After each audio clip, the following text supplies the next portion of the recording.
This is test review, chapter 4 test review, worksheet 3, the calculator portion.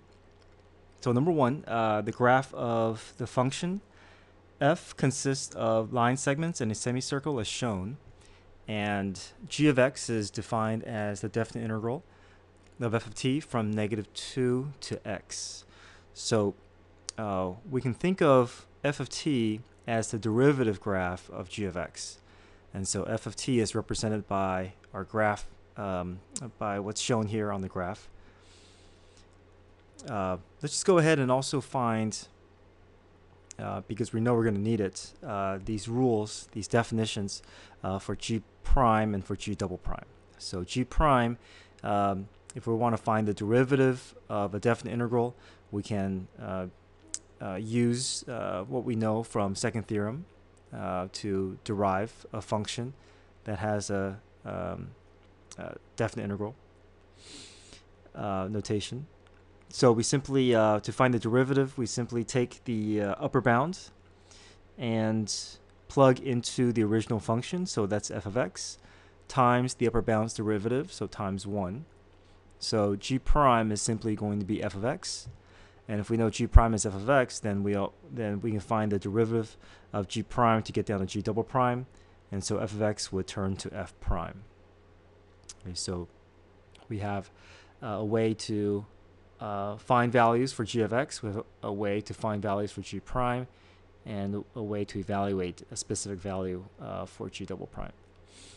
Okay, let's also go ahead and, since we're given geometric shapes, let's go ahead and find the areas of these regions, since we'll be using those later. Triangle, 1/2 base times height, okay, and below the x-axis, so we have a -1 there. Semicircle, 1/2 pi r squared. Radius is 2 for the semicircle. Multiply this through, we're going to get 4 pi divided by 2, which is 2 pi. So we know each of these regions will be has area of pi, but again below the x-axis, so -pi. 1/2 base times height, this will give us area of 2, and same thing here, area of 2. Okay, so part A, find g of 2. So if we want to find g of 2, let's go back to our definition here. So we simply replace x with 2, so we get a definite integral from -2 to 2 of f of t dt. So we're trying to find the definite integral from -2 to 2. We look back at our graph. So from -2 to 2, it'll be -pi plus -pi, which is -2 pi. Okay, find g of -4. So to find g of -4, we look at the definition there. So g of -4 is simply from -2 to -4 of f of t dt. Now, if we want to read, find a definite integral, we like having the lower bound being the smaller value. So I'm going to switch these around. So -4 at the bottom, -2 at the top. But if we switch bounds, we have to pull a negative out. So from -4 to -2, we see that we have -1. But then there's also negative in front after the because of the switch. So two negatives multiplied together, we get a +1. Okay, part C, find g of 6. So to find g of 6, replace x with 6. So from -2 to 6, we simply look at our graph here. So from -2 all the way to 6, we're going to have -2 pi plus 2 plus 2, which gives us -2 pi plus 4. Okay, part D, find g prime of 4. So to find g prime of 4, we look at our definition. G prime of x equals f of x, so g prime of 4 must be equal to f of 4. So to find f of 4, we simply look for the ordered pair on the graph, since this is the f of x graph. So f of 4 is simply going to be 2. Part E, find g prime of -2. Okay, since g prime of x is f of x, g prime of -2 must be f of -2, and f of -2, the y value at -2 is simply 0. Find g double prime of 5. Now g double prime of x is f prime of x. So g double prime of 5 must be f prime of 5. So f prime of 5 is simply asking us to find the slope of the graph at 5 for this for our function here. So at 5, it's going to be a diagonal line. So if we simply find the slope of this line, we find the slope at this point on that line. So to find the slope of the line segment, we use the endpoints 4, 2, and 6, 0. So find the slope between these two ordered pairs. We're going to get 2 over negative 2, which is simply negative 1. Okay. Part G, for what values of x is g increasing? So we can think of the graph that we're looking at as the derivative graph. And if we think of this as a derivative graph, then we can think of anything below the x-axis as where slope is negative. Anything above the x-axis is where slope is positive. And then your x-intercepts will simply be your critical points where your slope is 0. So let's create a sign line. Endpoints, negative 4 and 6. Critical points at negative 2 and 2. And between negative 4 and negative 2, we see that the graph is below the x-axis. So we know our g of x function is decreasing. Between negative 2 and 2, still decreasing.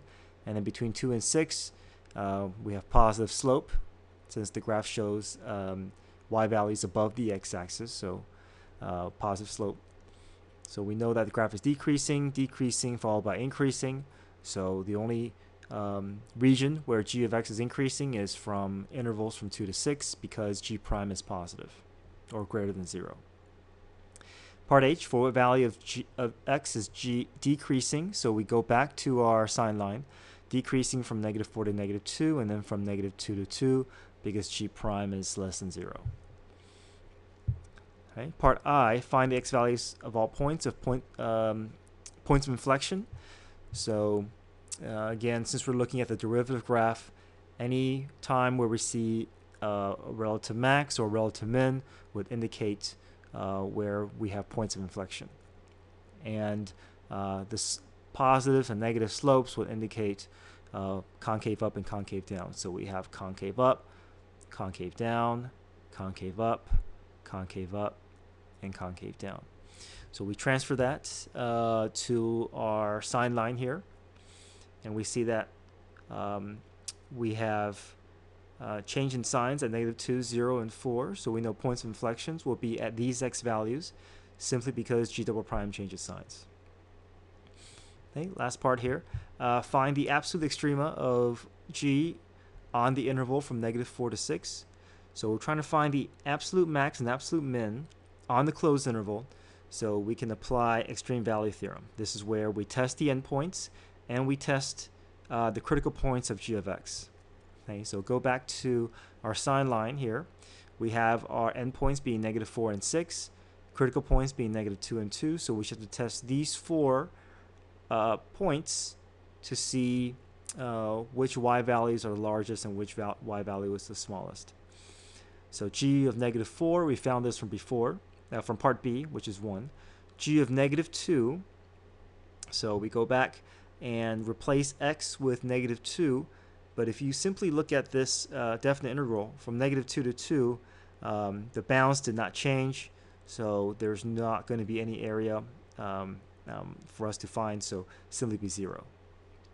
G of 2 we found from part A, that will simply be negative 6. And then g of 6 we found from part C, negative 2 pi plus 4.